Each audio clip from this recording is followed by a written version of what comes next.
Yo, what's going on? I'm the Anime Top Scholar, and today we're going to be doing what everyone loves. A top 10 video! Wow!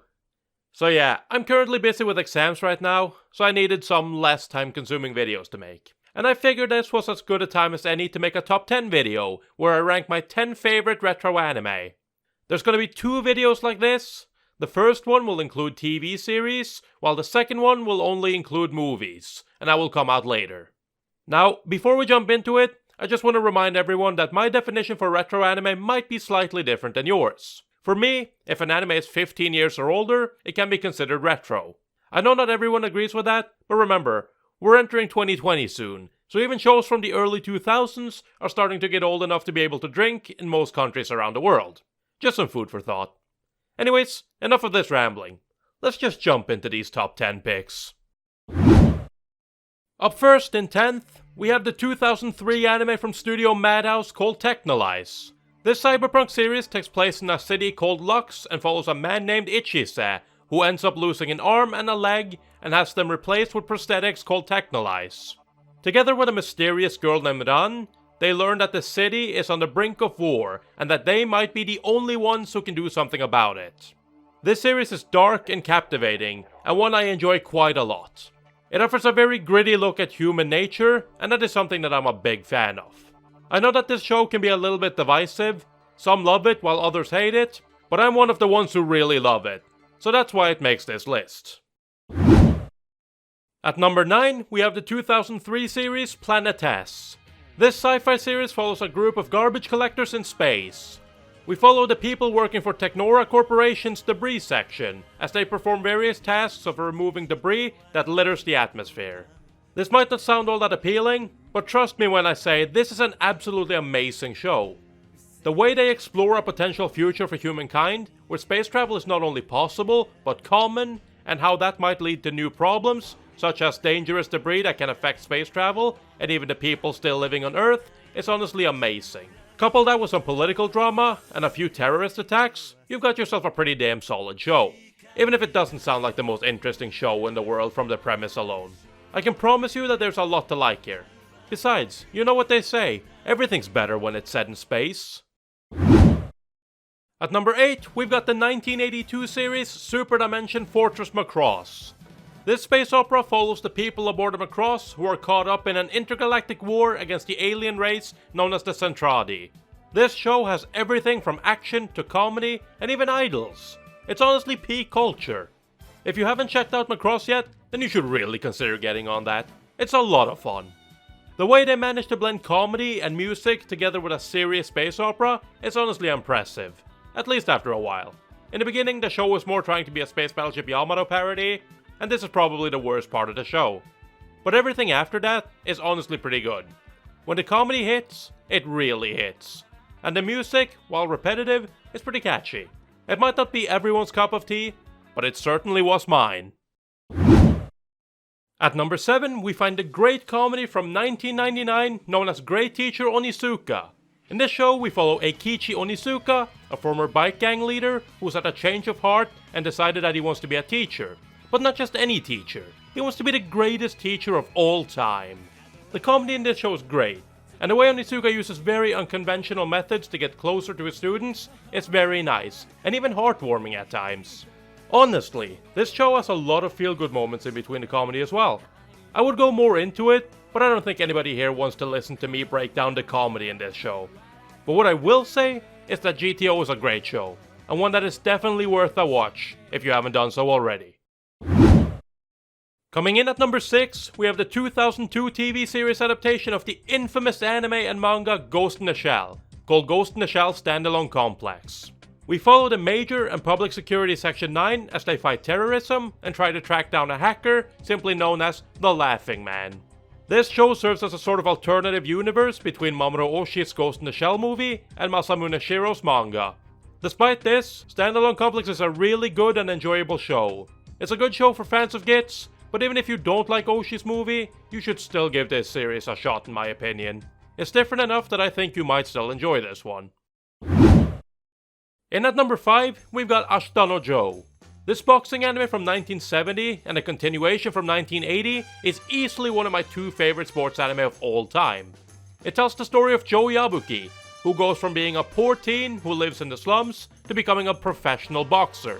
This anime is special, as it pretty much wrote the handbook for how to make an intriguing sports anime, and even sports anime to this day follow the example of this show. But it's not just because of that this show is here. No, it's this far up on the list because of how well it executes on its own ideas. The way every fight is built up, all the character development, and probably some of the best examples of foreshadowing I have seen in any anime period is why it's this far up on the list. The only thing that really puts it down is the filler episodes that ends the 70s version and the limited animation. Other than that, this show is damn near perfect in my opinion. At the number 4 spot, we have the one and only Neon Genesis Evangelion. It follows Shinji Ikari, who through some special circumstances ends up joining an organization named Nerve and ends up having to pilot a giant robot in order to save humanity from the invading angels. This classic from 1995 is one of those shows that have withstood the test of time, and is still as popular as ever.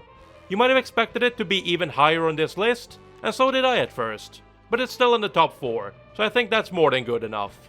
I really love this show, and I'm a big fan of psychological shows, and there are few people who are better at doing psychological drama than Hideaki Anno.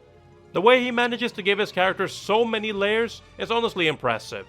That said, there are still 3 other shows that I just couldn't rank below it, so that's why it ends at number 4.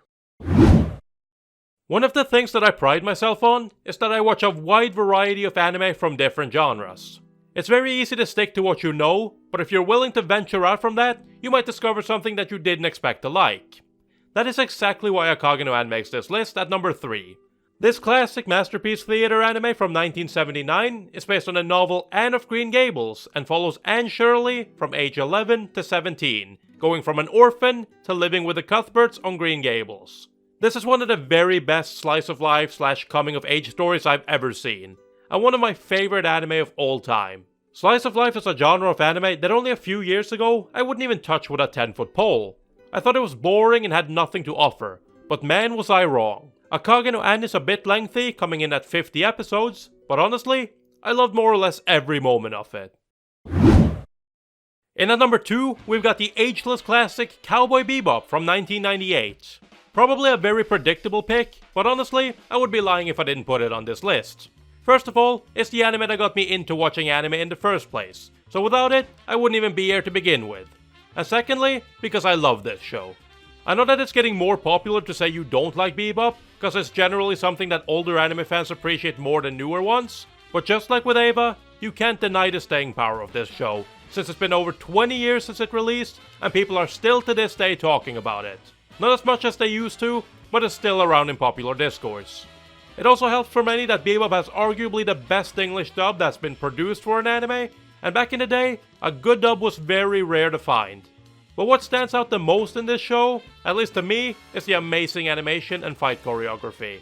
And when you're a Sakuga fan like myself, then you just can't ignore the brilliance of Yutaka Nakamura. The show also has some amazing music composed by Yoko Kanno and performed by the Seatbelts. And all of this is why I put Bebop at number 2. So if Cowboy Bebop is not number 1, then what could it possibly be? Why, the 2000s TV series Hajime no Ippo, of course. Like I said earlier, Hasta La Joe is one of my 2 favorite sports anime of all time. Hajime no Ippo is the other one. This is one of those shows that borrow a lot from Hasta La Joe. Everything from how it builds up characters outside of the fights, to build impact when the characters actually step into the ring, to how the show can make you uncertain of who you actually want to support while they're fighting. These 2 shows are honestly very similar, though they have different stories and motivations. The only reason why I rank Ippo higher is because it has better fighting animation and personal preference. Ranking the top 5 shows was honestly incredibly difficult, because I love them all. And honestly, all of the shows on this list are great. I mean, it is my top 10 favorite retro anime TV series after all. But simply due to personal preference, Ippo comes out as number 1, for a lot of the same reasons as Akage no Ann is number 3. I don't really like boxing, and I didn't really think I would like an anime about it. But after having been persuaded to give it a shot, I couldn't put it down. I still have to watch the final season though, so yeah. Based on my rules for what is considered retro, Hajime no Ippo is my favorite retro anime of all time. At least for now, but that might change in the future. If it does, I might remake this. Alright, so that was my top 10 favorite retro anime TV series. Some of them you were probably expecting, but I hope that their placement was at least a little bit unexpected, and that some shows caught you by surprise. You're probably also wondering why there's no Dragon Ball or Gundam on the list. The simple answer is that I haven't seen Dragon Ball, and what I have seen of Gundam, I wasn't a big fan of. So hopefully that answers that. Anyways, let me know some of your favorite retro anime in the comments. There will be one more of these coming out while I'm busy with exams, and that one will be all about retro anime movies. So look forward to that. Now that that's out of the way, I hope you've enjoyed this video. If you did, don't forget to leave a like, comment, and subscribe for more anime related content from the anime top scholar himself. Peace!